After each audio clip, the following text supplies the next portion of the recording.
Estamos de volta com Novos Tempos, que hoje está discutindo um problemão: o endividamento das famílias brasileiras. Acompanhe um pouco mais sobre o assunto na reportagem. Não está fácil para os brasileiros pagarem as contas. O número de pessoas endividadas está cada vez maior e o atual cenário econômico parece ser o principal motivo. Mas as dívidas não são tão novas assim, não. As pessoas que compraram a crédito, principalmente a longo prazo, que foi 2012, 2013, prestaram atenção apenas se aquela prestação cabia no bolso dela naquele momento. Não imaginaram, assim, o impacto dessa prestação no seu orçamento ao longo do tempo. Com esse aumento da inflação, que teve aumento do custo de vida, as pessoas estão gastando mais para manter os seus bens de primeira necessidade. Além disso, elas ainda têm que honrar com a prestação. Maria das Dores já atingiu o limite de empréstimos consignados no contra-cheque. Além disso, a professora aposentada paga o cartão de crédito e tem os gastos básicos, como condomínio, luz e telefone. O salário não deu conta e ela sabe muito bem como foi parar nessa situação. Mesmo eu fazendo um orçamento, eu não respeito. Eu não tenho compromisso com o meu orçamento. Eu vou além do que eu tenho certeza que eu recebo e que eu poderia pagar. Quando você sente, você já está com o cartão de crédito alto, né, com compras parceladas de 3, 4, 5 vezes, é isso. E foi na prática que ela aprendeu como não cair mais na tentação e se enrolar nas dívidas. Pergunta a você mesma, eu preciso disso? Então você vê um sapato, eu preciso, gente, mas eu tenho tantos. Você vê uma blusa bonita, mas eu preciso dessa blusa. O guarda-roupa não está cabendo de roupa mais, não tem onde pôr mais sapato, né? Então o dinheiro da gente vai nisso aí, ó. Para pagar as contas em dia, muitos brasileiros estão tendo que deixar as compras consideradas supérfluas de lado. É o caso de Edinaldo, que é eletricista autônomo. A crise fez com que os serviços diminuíssem e as dívidas aumentassem. Em casa, já começaram os cortes de gastos para a situação não piorar. Sair todo sábado, ir para uma pizzaria comer uma pizza, em vez de toda semana, ir de 15 em 15 dias, ir para o clube toda semana, não ir mais, né? Alimentação também, aquelas coisas mais sofisticadas, cortar, cervejinha também, cortar. E os especialistas sempre alertam: planejamento e organização são essenciais para não passar dos limites. Compre se realmente está necessitando do bem. Se for comprar a prazo, principalmente a prazo muito longo, guarde o dinheiro há algum tempo, planeje seu consumo, dê uma entrada maior, diminua o número de prestações, vê se tem juros embutidos nessa prestação.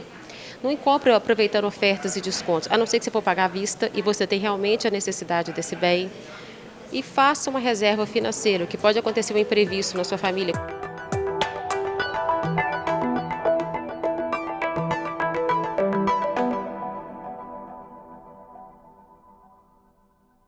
Professor, então, para a gente abrir esse novo bloco de perguntas, como sair do vermelho, quem já está endividado, e como não se enrolar mais, aí, como se não se afundar mais nas dívidas? Bom, Difícil essa, Silvério. é difícil, mas não impossível. A primeira coisa que, né, a pessoa precisa de avaliar é qual é a dívida que ela tem. Então, existem dívidas que são mais caras e dívidas que são mais baratas. Então, a primeira que eu listo é sempre a dívida do cartão de crédito. Essa é a primeira que nós devemos correr, né? Ou seja, se eu estou fazendo consumo no cartão e hoje eu não tenho condições de pagar a fatura integral do cartão de crédito, o ideal é que ele busque outras formas de endividamento. Exemplo, um CDC, um crédito direto ao consumidor, que geralmente ele vai conseguir a taxas mais baratas do que o cartão de crédito, para que ele possa pegar essa dívida para poder liquidar a dívida mais cara. Ou seja, eu pego uma dívida mais barata e liquido uma dívida mais cara. Com isso, eu economizo nos juros. Então, isso já é o primeiro passo, ou seja, você organizar a sua dívida, trazer todo esse endividamento para uma dívida mais barata possível. E é claro, gente, existem diferenças de taxa, inclusive de empréstimo direto de CDC, que é o crédito direto ao consumidor, né? Você tem bancos que têm variação de taxas de 2%, 3%.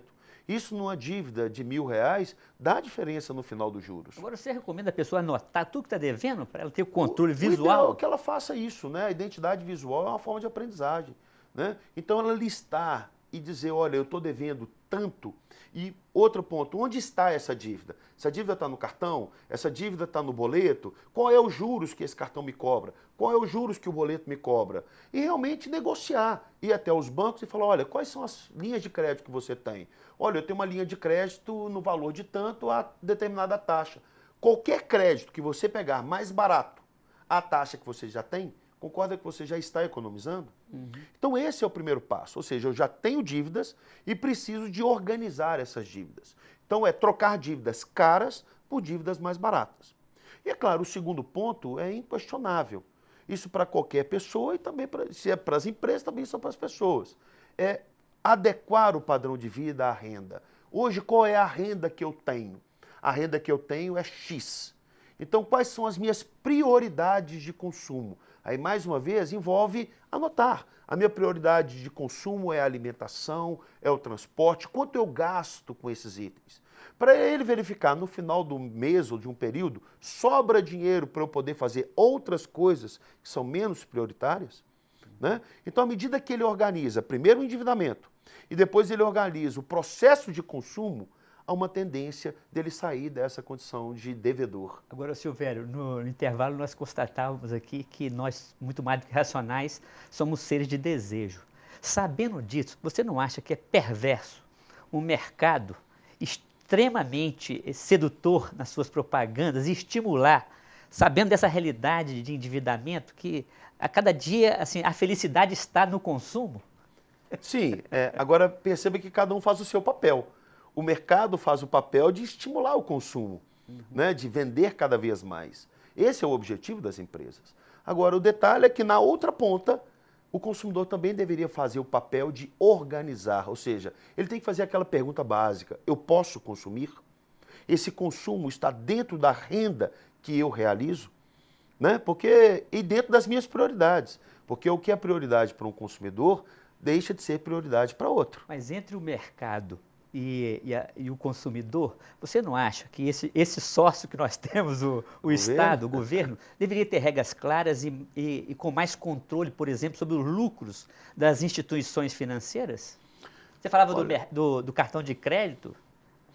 Eu vejo que eu sou contra qualquer interferência do Estado em questões econômicas. Sempre que o Estado interfere, coisas boas não acontecem. O mercado, por si só, ele se regula. Existe um conceito básico em economia de oferta e demanda, né, que ele se regula por si só. Então, à medida que as pessoas descobrirem que o endividamento, por exemplo, do cartão de crédito é muito alto e não fizer isso mais, ou seja, não se endividar mais no cartão de crédito, automaticamente as instituições financeiras que operam, né, essa forma de recebimento, elas precisam de se adaptar. Porque elas fazem dinheiro com esse processo. Quem nunca recebeu uma carta em casa, ainda que pague o cartão de crédito em dia, dizendo o seguinte, parcele a sua fatura em até 12 prestações, alivie o seu bolso. Né? Então, ou seja, perceba que a empresa está fazendo a parte dela. Ela quer fazer o dinheiro. Agora, na outra ponta, cabe ao consumidor se educar. Ou seja, entender que esse é um endividamento caro. Então, eu queria que a gente conduzisse a conversa agora para isso que você colocou para mim, que é o ponto central. Como trabalhar a educação financeira se nas nossas escolas nem sempre tem esse espaço adequado? Primeiro ponto é que nós deveríamos ter educação financeira nas escolas. Desde a mais tenra idade? Países desenvolvidos já trabalham isso na educação, né, infantil com os alunos. Alguns pais, eu como financista, trabalho isso com os meus filhos. Ou seja, você tem um recurso que você pode usar para você fazer as suas coisas. Acabou, você tem um ônus por isso. Sobrou, que é a poupança, você pode usar esse recurso para a semana que vem. Então, à medida que a gente começa a trabalhar com os nossos filhos essa cultura, ele vai crescer com essa cultura de organizar o gasto e a cultura da poupança. À medida que a gente conseguir fazer isso, a tendência é que a gente tenha uma próxima geração que vai sofrer menos com isso. Diga, sofrer menos, porque sofrer com esse ajuste sempre é delicado. Né? A gente sempre vai sofrer com, eu quero comprar, mas eu não posso. Né? Então, esse lado do humano, mais uma vez, da necessidade, ela sempre vai bater na nossa porta. Que conversa maravilhosa, viu? Acho que todos nós precisamos estar conversando sobre o assunto, lidar com dinheiro. Sim. Não é verdade? É algo que está presente e necessário a vida de todos nós, né? Sem dúvida. Né? As pessoas hoje têm dificuldade em falar de dinheiro, em organizar o dinheiro, né? em expor, às vezes, as suas dificuldades. É como se fosse parece uma menos-valia de uma pessoa que passa por alguma dificuldade. Eu acho que a questão não é por aí. Qualquer um de nós pode passar por um momento como esse. Basta vir um problema que vai extrapolar o seu poder aquisitivo, né? Então, as pessoas precisam de minimizar esse processo com poupança e educação nos seus gastos. Silvério, muito obrigado pela sua presença aqui no Novos Tempos. Foi um prazer. Espero ter outras oportunidades da gente continuar essa conversa. Perfeito. Discutir sobre endividamento não é assunto agradável, mas, inegavelmente, cada vez mais necessário. Somente fica endividado quem gasta mais do que recebe. Mas só isso não explica a situação atual. Vivemos num sistema de mercado que estimula o consumo ilimitado. Temos um sistema financeiro perverso que pratica ofertas de crédito com juros imorais. Sem educação financeira e muita força de vontade, dificilmente não caímos em tentação. Portanto, todo cuidado é pouco. Bom, por hoje é só. Fique com Deus e até o próximo programa. É com você, Fernanda. O Novos Tempos é um programa da PUC-TV Minas em parceria com o Ânima, Sistema Avançado de Formação da PUC Minas. Nós voltamos na próxima semana com outros temas importantes do seu dia a dia. Até lá!